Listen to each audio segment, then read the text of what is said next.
الحمد لله رب العالمين والصلاة والسلام على أشرف الأنبياء والمرسلين نبينا محمد وعلى آله وصحابه اجمعین وبعد۔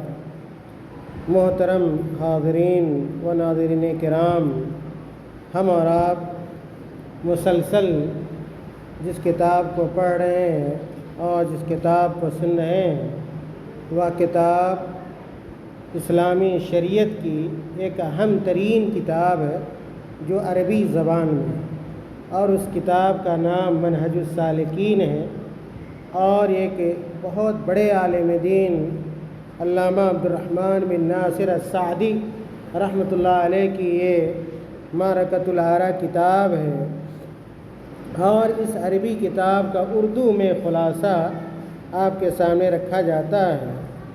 آج کے درس میں ہم اور آپ ایک نیا موضوع شروع کرنے جا رہے ہیں۔ ایک نیا موضوع آئے گا، نیا عنوان آئے گا، جس عنوان کی تقریباً ہر آدمی کو ضرورت پڑتی ہے، اور جس موضوع کی ہر آدمی کو ضرورت پڑتی ہے، اور وہ جو موضوع ہے وہ نکاح کا موضوع ہے۔ نکاح کا موضوع ہے۔ جس طرح نماز شریعت کا ایک حصہ ہے، اور زکوٰۃ شریعت کا ایک حصہ ہے، حج شریعت کا ایک حصہ ہے، قربانی شریعت کا ایک مسئلہ ہے، اسی طرح شریعت کے مسائل میں سے ایک اہم ترین مسئلہ نکاح اور طلاق کا بھی۔ آگے طلاق سے متعلق بھی گفتگو ہوگی اور خلا سے متعلق بھی گفتگو ہوگی۔ آج بہت سارے لوگ نکاح تو کرتے ہیں لیکن نکاح کی باریکیوں کو نہیں جانتے، نکاح کے احکام و مسائل کو نہیں جانتے۔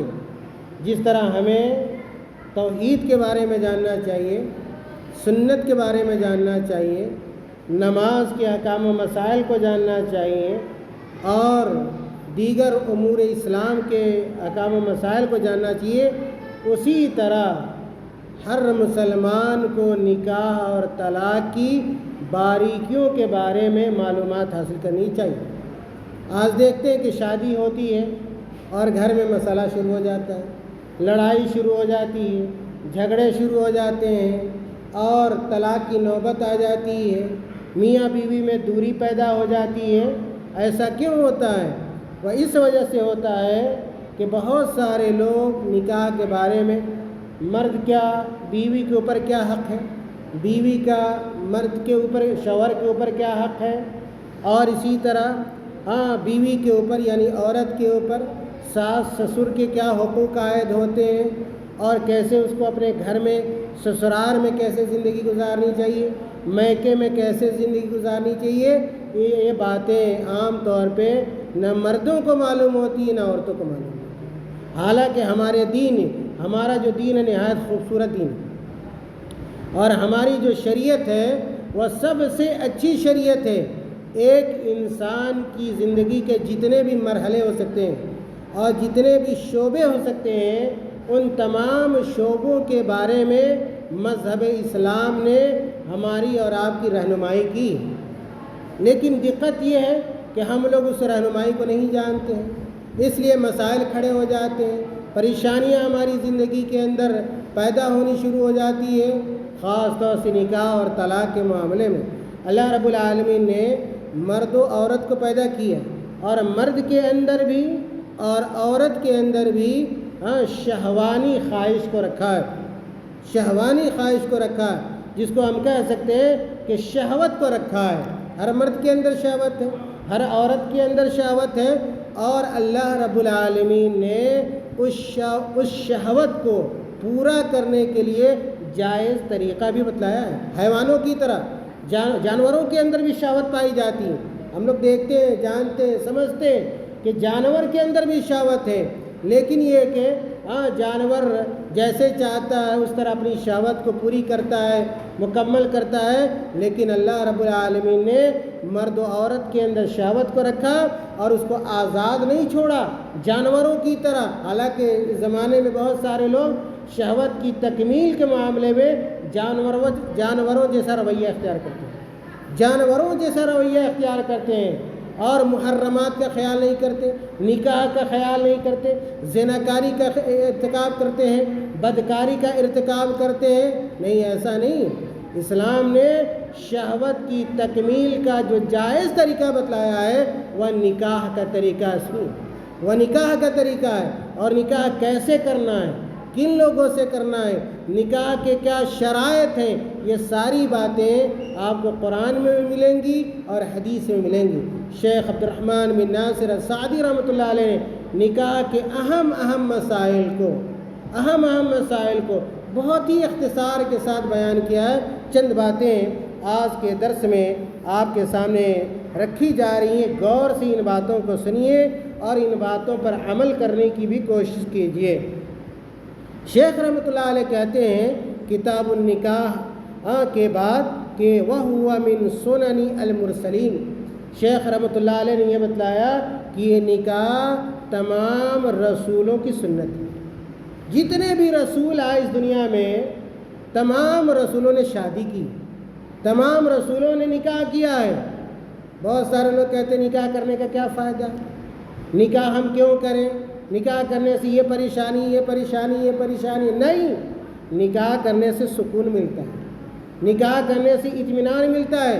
اب دیکھیے، محسوس کیجئے کہ جو لوگ بالغ ہو جاتے ہیں، جو لڑکے بالغ ہو جاتے ہیں، جو لڑکیاں بالغ ہو جاتی ہیں اور وقت پہ ان کا نکاح نہیں کیا جاتا، وقت پہ ان کی شادی نہیں کی جاتی ہے، دیکھیے کتنے کرائم ہوتے ہیں، کتنے جرائم ہوتے ہیں، کتنے گناہ ہوتے ہیں، کتنی بدکاری ہو رہی ہے۔ یاد رکھیے، بدکاری کو روکنے کا واحد ذریعہ، بدکاری کو، زناکاری کو ختم کرنے کا واحد راستہ جو ہو سکتا ہے وہ نکاح کا راستہ ہے، وہ شادی اور بیاہ کا راستہ ہے۔ اسی لیے جتنے بھی نبی آئے اور جتنے بھی رسول آئے اس دنیا میں، تمام نبیوں نے اور تمام رسولوں نے شادی کی اور نکاح کیا۔ اور حدیث کے اندر اللہ کے نبی صلی اللہ علیہ وسلم نے بیان فرمایا، یا معشر الشباب، حدیث سنیے، اللہ کے نبی صلی اللہ علیہ وسلم نے کہا، یا معشر الشباب، اے جوانوں کی جماعت، اے جوانوں کی جماعت، من استطاع منکم الباءۃ فلیتزوج۔ اللہ کے نبی صلی اللہ علیہ وسلم نے جوانوں کو خطاب کیا۔ کیوں؟ عام طور پہ شادی کس عمر میں ہوتی ہے؟ جوانی کی عمر میں ہوتی ہے۔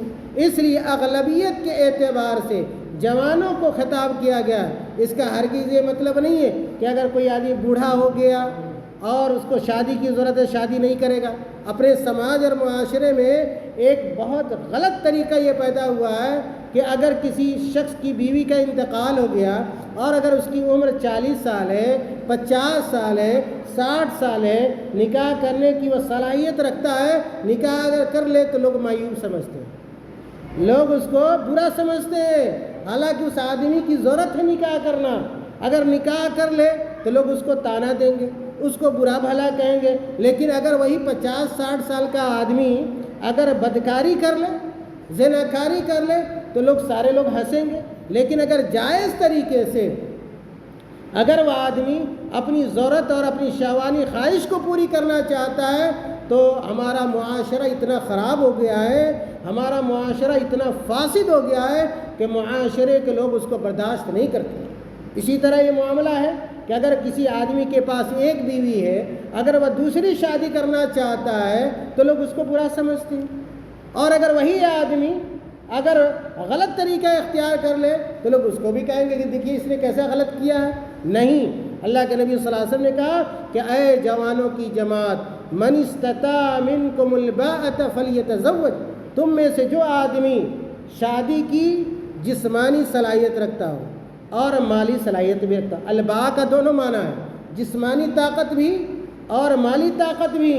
اس لیے کہ اگر آپ شادی کرتے ہیں تو پھر کیا ہے، آپ کے اندر شہوت کی صلاحیت پائی جانی چاہیے۔ اگر کوئی آدمی کیا ایسا ہے جس کے اندر شہوانی خواہش نہیں، یعنی مان لیجئے کہ نامرد ہے تو اس کے لیے شادی کرنا جائز نہیں ہے، اس لیے کہ وہ جسمانی طور پہ فٹ نہیں ہے کہ وہ شادی کے حق کو، نکاح کے حق کو ادا کر سکے۔ اسی طرح اگر کوئی اتنا فقیر ہے اور اتنا لاچار ہے کہ بیوی کے کھانے اور خرچے کو برداشت نہیں کر سکتا، تو جب تک کھانے اور خرچے کی صلاحیت اس کے اندر پیدا نہ ہو جائے، اس وقت تک اس آدمی کو جو شریعت نے علاج بتلایا ہے روزہ رکھے، وہ بات آگے آئے گی۔ تو اللہ کے نبی صلی اللہ علیہ وسلم نے کہا کہ اے جوانوں کی جماعت، تم میں سے جو آدمی جسمانی صلاحیت رکھتا ہو اور مالی صلاحیت رکھتا ہو، نکاح کا فلیتزوج، اس کو نکاح کر لینا چاہیے، اس کو شادی کر لینی چاہیے۔ یہاں پر علماء کرام نے کہا کہ بسا اوقات شادی کرنا، نکاح کرنا واجب ہو جاتا ہے۔ نکاح کا عام حکم یہ ہے کہ نکاح کرنا یہ سنت ہے، نکاح کرنا سنت ہے، عام حکم یہ مستحب ہے، لیکن بعض حالات میں، سن لیجئے غور سے، اور ان باتوں کو اپنے گاؤں سماج میں اور نوجوانوں تک ان باتوں کو پہنچائیے۔ دقت یہ ہے کہ آج نوجوانوں کی جماعت مسجد میں نہیں آتی، اس طرح کے مسائل کو نہیں سنتی ہے، اس لیے گناہوں کا ارتکاب ہوتا ہے کہ اگر کوئی ایسا آدمی، سنیے کان کھول کر، ایسا آدمی ہے جس کو نکاح کی ضرورت ہے، نکاح کی ضرورت ہے، شادی کی ضرورت ہے، اور اس بات کا ڈر ہے کہ اگر وہ شادی نہیں کرے گا تو گناہ میں پڑ جائے گا، زنا میں پڑ جائے گا، بدکاری کا صدور ہو جائے گا، تو علماء کرام نے لکھا ہے کہ ایسے آدمی کے لیے نکاح کرنا واجب ہے، ایسے آدمی کے لیے نکاح کرنا واجب ہے۔ آج کتنے ایسے نوجوان ہیں، کتنے ایسے جوان ہیں جو شادی جن کو ضرورت ہے لیکن شادی نہیں کرتے۔ جب شادی نہیں کرتے تو ایسے ہی لوگ کیا کرتے، چاہے لڑکے ہوں یا لڑکیاں ہوں، پھر کیا ہوتا ہے، زناکاری ہوتی ہے، بدکاری ہوتی ہے، فحاشی ہوتی ہے، ہمارا معاشرہ خراب ہوتا ہے، ہمارا گاؤں خراب ہوتا ہے، ہمارا محلہ خراب ہوتا ہے، کوئی کسی کے ساتھ جا رہا ہے، کوئی کسی کے ساتھ جا رہا ہے، یہاں تک کہ مسلمان لڑکیاں غیر مسلموں کے چکر میں پڑتی ہیں۔ کیوں؟ اس لیے کہ وقت میں ان کی شادی نہیں ہوتی۔ اور میں نے کہا کہ اللہ تعالیٰ نے شہوت کو ہمارے اندر رکھا ہے، اور شہوت کی تکمیل ضروری ہے۔ جب لڑکا بالغ ہو جائے، لڑکی بالغہ ہو جائے، تو ہر گارجین کی ذمہ داری، سنیے، ہر گارجین کی ذمہ داری ہے کہ اپنے لڑکے کی بھی شادی کرائے اور اپنی لڑکی کی بھی شادی کرائے۔ آگے حدیث سنیے، اللہ کے نبی صلی اللہ علیہ وسلم نے کہا کہ فَإِنَّهُ أَغَضُّ لِلْبَصَرِ، کہ جب آدمی نکاح کر لیتا ہے تو اس کی نگاہ جھک جاتی ہے، اس کی نگاہ پست ہو جاتی۔ دیکھیے گا ایک لڑکا ہوتا ہے، جب تک شادی نہیں ہوتی ہے، کبھی ادھر دیکھتا ہے، کبھی ادھر دیکھتا ہے، کبھی ادھر تاکتا ہے، کبھی ادھر جھانکتا ہے، کبھی اس کے چکر میں رہتا ہے، کبھی اس کے چکر میں رہتا ہے، کبھی موبائل کے چکر میں رہتا ہے، جیسے تیسے اپنی زندگی گزارتا ہے۔ اور جب اسی لڑکے کی شادی ہو جاتی ہے تو آپ دیکھیے گا اس کے اندر تبدیلی شروع ہو گئی، اس کے اندر چینجنگ آ گئی، ساری جو بے راہ روی تھی وہ ختم ہو گئی، اور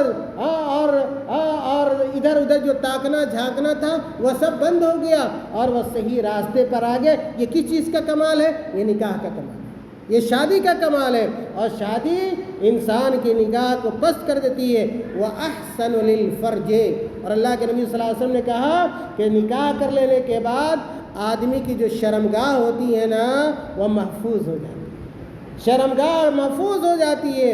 اور آگے اللہ کے نبی صلی اللہ علیہ وسلم نے کہا وَمَن لَّمْ يَسْتَطِعْ فَعَلَيْهِ بِالصَّوْمِ، کہ وہ آدمی جو نکاح کی جسمانی صلاحیت نہ رکھتا ہو، مالی صلاحیت نہ رکھتا ہو، اس کو کیا کرنا چاہیے؟ اس کو موبائل کے ساتھ زندگی نہیں گزارنی چاہیے، یا ایک زناکاری کا راستہ اختیار نہیں کرنا چاہیے، بدکاری کا راستہ اختیار نہیں کرنا چاہیے، اپنا منہ کالا نہیں کرنا چاہیے، غیروں کے ساتھ نہیں بھاگنا چاہیے، بلکہ اللہ کے نبی صلی اللہ علیہ وسلم نے، ہمارے دین نے، ہماری شریعت نے اس کا بھی علاج بتلایا اور کہا وَمَن لَّمْ يَسْتَطِعْ فَعَلَيْهِ بِالصَّوْمِ، کہ جو نکاح کی صلاحیت نہ رکھتا ہو، استطاعت نہ رکھتا ہو، اس کو روزہ رکھنا چاہیے، اس کو کثرت سے نفلی روزے رکھنے چاہیے۔ کیوں؟ کہ فَإِنَّهُ لَهُ وِجَاءٌ، جب آدمی روزہ رکھتا ہے تو اس سے شہوت ختم ہوتی ہے۔ جیسے ہم لوگ رمضان میں دیکھیے، جب ہم لوگ روزے کی حالت میں ہوتے ہیں تو شہوانی جو خواہش ہوتی ہے وہ کمزور پڑ جاتی ہے، کم ہو جاتی ہے، تو روزہ رکھنے سے جو شہوت ہے وہ کمزور ہو جاتی ہے، اور برائی کی طرف انسان کا ذہن نہیں جاتا ہے، بدکاری کی طرف انسان کا ذہن نہیں جاتا ہے۔ اس لیے جب تک آدمی نکاح کی طاقت نہ رکھتا ہو، خاص طور سے نوجوانوں کو، ایسے نوجوانوں کو زیادہ سے زیادہ نفلی روزوں کا اہتمام کرنا چاہیے۔ ایک اور حدیث سنیے، شیخ رحمۃ اللہ علیہ نے بیان کیا، کہتے وقال صلی اللہ علیہ وسلم، کہ اللہ کے نبی صلی اللہ علیہ وسلم نے بیان فرمایا تنکح المرأۃ لاربعین، کہ کسی عورت سے 4 چیزوں کی وجہ سے شادی کی جاتی۔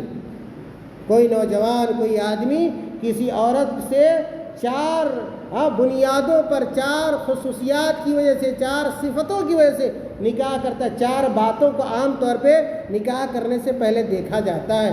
وہ 4 باتیں کون سی ہیں جن کو عام طور پہ لوگ نکاح کرنے سے پہلے ایک مرد کسی عورت کے اندر تلاش کرتا ہے، ڈھونڈتا ہے؟ اللہ کے نبی صلی اللہ علیہ وسلم نے کہا لمالہا، کہ بعض عورتوں سے شادی اس کے مال کی وجہ سے کی جاتی ہے، مالداری کی وجہ سے کی جاتی ہے، وحسبہا، اور عورت کے خاندان کو بھی دیکھا جاتا ہے، عورت کے خاندان کو بھی دیکھا جاتا ہے، وجمالہا، عورت کی خوبصورتی کو بھی بعض دیکھنے والے دیکھتے ہیں۔ بعض لوگ کسی عورت سے اس کی مالداری کی وجہ سے شادی کرتے ہیں، بعض لوگ کسی عورت سے اس کے خاندان کی وجہ سے شادی کرتے ہیں کہ اعلیٰ خاندان کی رہنے والی ہے، بڑے خاندان کی رہنے والی ہے، اگر اس عورت سے شادی کریں گے تو یہ اچھی خاتون ثابت ہوگی، اچھی ماں ثابت ہوگی، اچھی دادی ثابت ہوگی، اچھی بیوی ثابت ہوگی، اس لیے اچھے خاندانوں میں شادی کی جاتی ہے۔ اور کوئی معیوب نہیں ہے، کوئی معیوب چیز نہیں ہے کہ اگر کوئی آدمی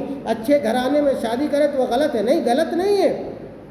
وجمالہا، بسا اوقات ایک مرد کسی عورت سے اس کی خوبصورتی کی وجہ سے شادی کرتا ہے۔ اور چوتھی جو بات اللہ کے نبی صلی اللہ علیہ وسلم نے بیان کی، ودینہا، کہ بہت ساری عورتوں سے اس کی دینداری کی وجہ سے شادی کی جاتی ہے، دینداری کی وجہ سے شادی کی جاتی ہے۔ آج دیکھیے کہ ایسے لوگ مل جائیں گے جو کسی عورت سے اس کے مالدار ہونے کی وجہ سے شادی کرتے ہیں، یا ایک کہ اعلیٰ خاندان کی ہونے کی وجہ سے شادی کرتے ہیں، یا ایک بہت خوبصورت ہونے کی وجہ سے شادی کرتے ہیں، لیکن دینداری کو تلاش کرنے والے لوگ بہت ہیں۔ آج کیا ہے، دینداری کو دیکھ کر شادی کرنے والے لوگ بہت ہیں۔ اللہ کے نبی صلی اللہ علیہ وسلم نے 4 باتوں کو بیان کیا اور آگے کیا کہا، فَاظْفَرْ بِذَاتِ الدِّینِ، کہ اے میری امت کے لوگوں، ان 4 باتوں کو تو دیکھا جاتا ہے، لیکن سب سے زیادہ جو دیکھنا چاہیے، کس چیز کو دیکھنا چاہیے؟ ان 4 باتوں میں سے سب سے زیادہ کس چیز کو دیکھ کر ہمیں کسی عورت سے یا کسی لڑکی سے نکاح کرنا چاہیے؟ اللہ کے نبی نے کہا کہ دینداری کو دیکھو سب سے زیادہ، یعنی کہ اس کے مال سے زیادہ، اس کے خاندان سے زیادہ، اس کی خوبصورتی سے زیادہ ہمیں جو دیکھنی چاہیے جس چیز کو، وہ اس کی دینداری ہے۔ اور اللہ کے نبی صلی اللہ علیہ وسلم نے کہا تریبت یمینوں کا، کہ اگر تم دینداری کی بنیاد پر شادی کرو کسی لڑکی سے، ہمیشہ خوش و خرم رہو، کبھی تم پریشان حال نہیں ہوں گے۔ آج ہم لوگ کیا دینداری کو نہیں دیکھتے ہیں، اس لیے ہمارے گھر میں پریشانی ہوتی ہے۔ جو لڑکی آتی ہے وہ غیر تعلیم یافتہ ہوتی ہے، غیر تربیت یافتہ ہوتی ہے، بے نمازی ہوتی ہے، روزہ رکھنے والی نہیں ہوتی ہے، اس لیے جو نسل ہوتی ہے، جو اولاد ہوتی ہے، وہ بھی کیا ہوتی ہے، وہ اولاد بھی، اور اس عورت سے پیدا ہونے والی جو اولاد ہوتی ہے وہ بھی دین سے بھٹکی ہوئی ہوتی۔ جب ماں نماز نہیں پڑھے گی، بیٹا نماز نہیں پڑھے گا، بیٹی نماز نہیں پڑھے گی، گھر کا ماحول دینی نہیں ہوگا، وہ شوہر کے حق کو نہیں جانے گی، وہ سسرال والے کے حق کو نہیں جانے گی، وہ ساس کے حق کو نہیں پہچانے گی، سسر کے حق کو نہیں پہچانے گی، اپنے دوسرے رشتہ داروں کے حقوق کو نہیں پہچانے گی، اپنے پڑوسیوں کے حقوق کو نہیں پہچانے گی، گھر میں جو دوسری عورتیں ہیں ان کا خیال نہیں رکھے گی۔ کیوں؟ اس لیے کہ وہ عورت دیندار نہیں ہے، اس کے پاس شریعت کا علم نہیں ہے، دین کا علم نہیں ہے۔ اسی لیے اللہ کے نبی صلی اللہ علیہ وسلم نے کہا کہ سب سے زیادہ رشتہ کرنے سے پہلے، خاص طور سے بیٹا کا رشتہ کرنے سے پہلے سب سے زیادہ کسی چیز کو دیکھنا چاہیے تو وہ اس کی دینداری کو دیکھنا چاہیے۔ یہ صحیح بخاری اور صحیح مسلم کی روایت ہے۔ اسی لیے شیخ رحمۃ اللہ علیہ کہتے ہیں کہ وَيَنبَغِي أَن يَتَخَيَّرَ صَاحِبَةَ الدِّينِ، کہ ہمیشہ دیندار لڑکی کو چننا چاہیے، تلاش کرنا چاہیے، اور اسی طرح اگر دیندار بھی ہو اور اعلیٰ خاندان میں مل جائے، دیندار بھی لڑکی ہو اور اعلیٰ خاندان والی بھی لڑکی مل جائے تو یہ سونے پر سہاگا ہے، یہ سونے پر سہاگا ہے، کوئی حرج کی بات نہیں ہے۔ لیکن اگر اعلیٰ خاندان نہ مل سکے تو کوشش کی اعلیٰ خاندان ہو لیکن دینداری نہ ہو، تو کیا کرنا چاہیے؟ آدمی کو دینداری کو ترجیح دینا چاہیے، کس کے اوپر؟ اعلیٰ خاندان کے اوپر، اعلیٰ خاندان کے اوپر۔ اس کے بعد کہتے ہیں کہ ایسی عورت سے شادی کرنی چاہیے جو اپنے شوہر سے زیادہ محبت کرنے والی، اپنے شوہر سے زیادہ محبت کرنے والی ہو، اور زیادہ بچے پیدا کرنے والی، زیادہ بچے پیدا کرنے والی۔ ایک سوال آئے گا، یہ کیسے پتہ چلے گا پہلے ہی کہ یہ عورت کیا اپنے شوہر سے زیادہ محبت کرے گی، زیادہ کیا ہے بال بچے ہوں گے، اس کا علم کیسے پہلے چل جائے گا؟ تو اس کا علم ایسے چل سکتا ہے کہ اس کی خاندان کی عورتوں کو دیکھیے، اس کی ماں کو دیکھا جائے، لڑکی کے ماں کو دیکھا جائے، اس کی دادی کو دیکھا جائے، پردادی کو دیکھا جائے۔ عام طور پہ جو عورتیں ہوتی ہیں وہ ایک دوسرے سے اس طرح کے معاملات میں وہ یکساں ہوتی ہیں، برابر ہوتی ہیں۔ کہتے ہیں کہ الولود الحسیہ وَإِذَا وَقَعَ فِي قَلْبِهِ خِطْبَةُ امْرَأَةٍ۔ شیخ رحمۃ اللہ علیہ کہتے ہیں کہ اگر کسی مرد کے دل میں کسی عورت سے نکاح کرنے کا خیال پیدا ہو تو کیا کرنا چاہیے؟ اگر کوئی لڑکا ہے اور یہ چاہ رہا ہے کہ فلاں لڑکی سے ہم شادی کریں، تو اس کے لیے شریعت نے طریقہ بتلایا ہے کہ وہ اس لڑکے کو چاہیے یا اس کے گارجین کو چاہیے کہ اس لڑکی کو نکاح کا پیغام دے، اس لڑکی والے کے گھر جائے اور اس کے گارجین سے بات کرے، اس کے ولی سے بات کہے اور یہ پیشکش رکھے کہ ہم یا ہمارا بیٹا تمہاری بیٹی سے یا آپ کی بہن سے نکاح کرنا چاہتا ہے۔ اس کو خطبہ کہتے ہیں۔ کیا کہتے ہیں؟ خطبہ کہتے ہیں، یعنی نکاح کا پیغام دینا، نکاح کا پیغام دینا۔ یہ کوئی عیب کی بات نہیں۔ اگر آج کوئی لڑکا کسی لڑکی کے گھر کا نکاح کا پیغام اگر بھیجوا دے تو محلے کے لوگ کیا ناراض ہو جاتے ہیں یا اس کو برا سمجھتے نہیں، یہ بری بات نہیں ہے۔ اگر جائز طریقے سے کوئی لڑکا کسی لڑکی کے گھر تک نکاح کا پیغام بھیجواتا ہے، یہ کوئی غلط بات نہیں۔ اور جب آدمی نکاح کا پیغام دے دے، کوئی لڑکا اگر نکاح کا پیغام کسی لڑکی کو دے رہا ہے تو پھر اگر وہ چاہتا ہے کہ اس لڑکی کو دیکھیے یہ بہت اہم نکتہ ہے۔ نکاح کا پیغام دینے کے بعد لڑکا اگر یہ چاہے کہ جس کو پیغام دیا ہے اس کو خود دیکھے۔ آج دیکھنے کون جاتے ہیں؟ لڑکے کے والد صاحب جا رہے ہیں، اس کے دادا جا رہے ہیں، اس کے خالو جا رہے ہیں، اس کے ماموں جا رہے ہیں، اس کا بھائی جا رہا ہے، اس کا پھوپھا جا رہا ہے، پتہ نہیں اس کا دوست جا رہا ہے۔ یہ تو سب سے بڑا گناہ ہے، یہ سب سے بڑا گناہ ہے۔ یہ دوست جا رہا ہے اور جس کو نکاح کرنا وہ نہیں جا رہا ہے۔ نکاح کرنا جس نے نکاح کا پیغام دیا ہے، خطبہ دیا ہے، وہ نہیں جا رہا، بقیہ دنیا کے سارے لوگ چلے جا رہے ہیں۔ نہیں، کسی دوسرے کے لیے دیکھنا جائز نہیں۔ جس لڑکی سے کوئی آدمی اگر شادی کرنا چاہ رہا ہے تو وہی دیکھ سکتا ہے، کوئی دوسرا آدمی جب تک اس کا نکاح نہ ہو جائے، کوئی دوسرا آدمی چاہے دوست ہو لڑکے کا یا اس کا بھائی ہو یا چچیرا بھائی ہو، پھپھیرا بھائی ہو، ممیرا بھائی ہو یا کوئی اجنبی مرد اس لڑکی کو نہیں دیکھ سکتا ہے سوائے خاطب کے، یعنی اس لڑکے کے جو اس لڑکی سے نکاح کرنا چاہ رہا ہے وہی دیکھ سکتا ہے، کوئی اور دوسرا آدمی نہیں دیکھ سکتا ہے۔ کہتے ہیں شیخ رحمۃ اللہ علیہ فَلَهُ أَن يَنظُرَ مِنْهَا مَا يَدْعُوهُ إِلَى نِكَاحِهَا۔ پھر ایک سوال پیدا یہ ہوتا ہے کہ اگر لڑکا جا رہا ہے دیکھنے لڑکی کو تو کیا دیکھے گا؟ تو عام طور پہ کہتے ہیں کہ جو چہرہ ہے، ہاتھ وغیرہ ہے، جو وہ چیزیں جو عام طور پہ ظاہر ہوتی ہیں ان کو دیکھ سکتے، خاص طور سے چہرہ، اس لیے کہ چہرہ کو دیکھ کر پورے جسم کی خوبصورتی کا یا بدصورتی کا اندازہ لگایا جا سکتا ہے۔ اسی لیے چہرے کو کہا جاتا ہے یہ مجمع المحاسن ہے۔ کیا ہے؟ مجمع المحاسن ہے، یعنی کہ خوبصورتی کی جگہ ہے۔ اگر چہرے کو دیکھ لیا تو گویا سب کچھ دیکھ لیا۔ اس کے بعد کہتے ہیں وَلَا يَحِلُّ لِلرَّجُلِ أَن يَخْطُبَ عَلَى خِطْبَةِ أَخِيهِ الْمُسْلِمِ۔ ایک بہت اہم نقطہ بیان کیا ہے، اگر کوئی ایسی لڑکی ہے جس کو کسی دوسرے لڑکے نے نکاح کا پیغام پہلے دیا ہوا ہے، مثال کے طور پر ہم نے کسی لڑکی کو نکاح کا پیغام دیا ہوا، اس کے گھر ہم نے یہ خبر بھیجوائی ہوئی ہے کہ ہم تم سے شادی کرنا چاہتے ہیں اور ابھی ہماری بات مکمل نہیں ہوئی، ابھی کیا ہے ہاں اور نہ میں جواب نہیں ملا ہے، اور اسی بیچ اگر کوئی دوسرا آدمی یہ چاہ رہا ہے کہ اسی لڑکی کو نکاح کا پیغام دے، یاد رکھیے یہ جائز نہیں ہے جب تک وہ لڑکا خود کیا ہے نہ چھوڑ دے کہ ہاں وہاں اب شادی نہیں کریں گے، یا ایک اس لڑکی والے کی طرف سے جب تک جواب نہ مل جائے کہ ہم اس لڑکے سے شادی نہیں کریں گے، جب تک کوئی دوسرا آدمی یا دوسرا لڑکا اس لڑکی کو نکاح کا پیغام یا خطبہ نہیں دے سکتا۔ کیوں؟ اگر ایسا کریں گے تو کیا ہوگا؟ آپس میں دشمنی ہوگی، آپس میں بگاڑ پیدا ہوگا، آپس میں آپس میں لڑائی ہوگی، جھگڑے ہوں گے، اس لیے ہماری شریعت نے ایسی چیزوں سے منع فرمایا ہے۔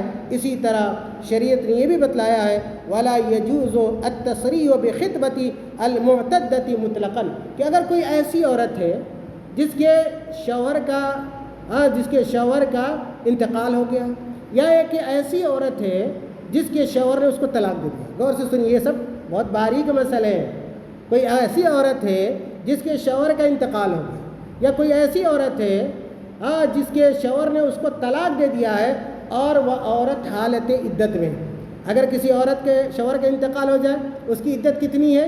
4 مہینہ 10 دن۔ 4 مہینہ 10 دن۔ اگر کوئی ایسی عورت ہے جس کو اس کے شوہر نے طلاق دے دی ہے، اس کی عدت کتنی ہے؟ 3 حیض، 3 مہینے ہیں۔ تو اگر کوئی ایسی عورت ہے جو حالت عدت میں ہے اور وہ عدت جو ہے، مان لیجئے کہ وہ عدت جو ہے ایسی عدت ہے جو بالکل کیا ہے،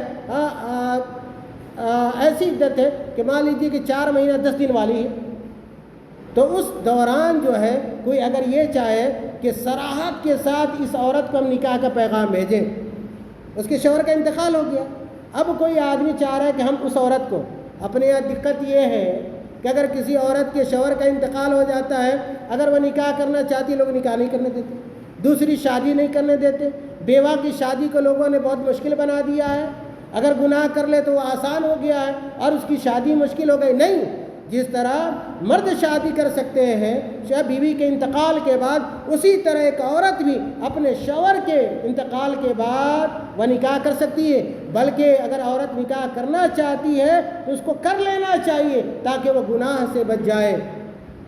تو کوئی اگر ایسی عورت ہے جو عدت گزار رہی ہے تو اس عورت کو صراحت کے ساتھ نکاح کا پیغام نہیں دیا جا سکتا، اشارے کے نائے میں کہہ سکتے ہیں، لیکن صراحت کے ساتھ کیا ہے، اس کو نکاح کا پیغام نہیں دے سکتے ہیں، جیسا کہ شیخ رحمۃ اللہ علیہ نے بیان کیا ہے۔ کوئی اگر عدت میں اگر عورت ہے تو اس کو یہ خبر بھیجوائی جا سکتی ہے، یا مرد یہ کہہ سکتا ہے کہ تم جیسی عورتوں میں دلچسپی رکھتا ہوں، تم جیسی عورت میں دلچسپی رکھتا ہوں، اور یا اس طرح کے جملے کہ ایسا نہ ہو کہ تم ہمارے ہاتھ سے نکل جاؤ، تم ہمارے ہاتھ سے نکل جاؤ، اس میں نکاح کی صراحت نہیں، لیکن کیا اشارہ کنایہ کیا ہے، موجود ہے۔ اور اس کے بعد آئندہ درس میں ہم انشاءاللہ بتلائیں گے کہ اگر کوئی آدمی نکاح کا پیغام دیا اور وہ پیغام قبول ہو گیا تو اب نکاح کیسے ہوگا۔ نکاح سے پہلے خطبہ دیا جاتا ہے، اور یہ خطبہ دینا یہ مستحب ہے، یہ مسنون ہے، کوئی ضروری نہیں ہے۔ اور خطبے میں کون سے کلمات بیان کرنے چاہیے، کون سی آیتیں پڑھی جانی چاہیے، تینوں آیتیں جو پڑھی جاتی ہیں انشاءاللہ نکاح سے متعلق، اور بہت ساری باتیں کہ نکاح میں کون سی چیز سب سے زیادہ ضروری ہے، اگر وہ چیز نہ ہو تو نکاح نہیں ہوگا۔ اس کو کہتے ہیں ایجاب اور قبول، ایجاب اور قبول۔ اور جہاں تک معاملہ ہے کہ خطبے کا یا اس میں پڑھی جانے والی آیتوں کا، یہ کوئی واجب نہیں ہے، فرض نہیں ہے، صرف اگر کوئی چیز نکاح میں واجب اور فرض ہے تو وہ ایجاب ہے اور قبول ہے۔ پھر سوال یہ آئے گا ایجاب کس کو کہتے ہیں، قبول کس کو کہتے ہیں؟ ایجاب یہ ہے کہ لڑکی والا یعنی لڑکی کا باپ یہ کہے، جس کو ولی کہتے ہیں، لڑکی کے والد صاحب جو ہوتے ہیں اس کو ولی کہتے ہیں، کہ لڑکی کا باپ یہ کہے لڑکے سے کہ زوجتک او انکحتک، کہ میں نے تم سے اپنی بیٹی کی شادی کرائی، میں نے تم سے اپنی بیٹی کا نکاح کیا۔ اس کو کیا کہتے ہیں عربی میں؟ ایجاب کہتے ہیں، ایجاب کہتے ہیں۔ اور لڑکا کیا کہے کہ میں نے کیا ہے اس شادی کو قبول کیا، یا اس رشتے کو قبول کیا، یا کہ میں نے شادی کی، اس کو قبول کہا جاتا ہے۔ یہی چیز بس ضروری ہے نکاح میں، یہی چیز ضروری ہے۔ بقیہ یہ خطبے وغیرہ یہ سب مسنون ہے، اگر ہے تو بہت اچھی بات ہے اور ہونا چاہیے، اللہ کے نبی صلی اللہ علیہ وسلم کا طریقہ ہے، لیکن اگر کہیں یہ چیز نہیں ہے تو یاد رکھیے کہ اس سے شادی کا کوئی نکاح کے اوپر کوئی اثر کیا ہے نہیں پڑتا ہے۔ اللہ تعالیٰ سے دعا کریں کہ اللہ تعالیٰ ہم تمام لوگوں کو دین کی سمجھ عطا فرمائے اور شریعت کی سمجھ عطا فرمائے، نکاح اور طلاق کے مسائل کو جاننے کی توفیق عطا فرمائے اور اس کے مطابق عمل کرنے کی توفیق عطا فرمائے۔ انشاءاللہ آئندہ درس میں ہم نکاح کے شرائط کو بیان کریں گے۔ آمین۔ وآخر دعوانا الحمدللہ رب العالمین۔ والسلام علیکم ورحمۃ اللہ وبرکاتہ.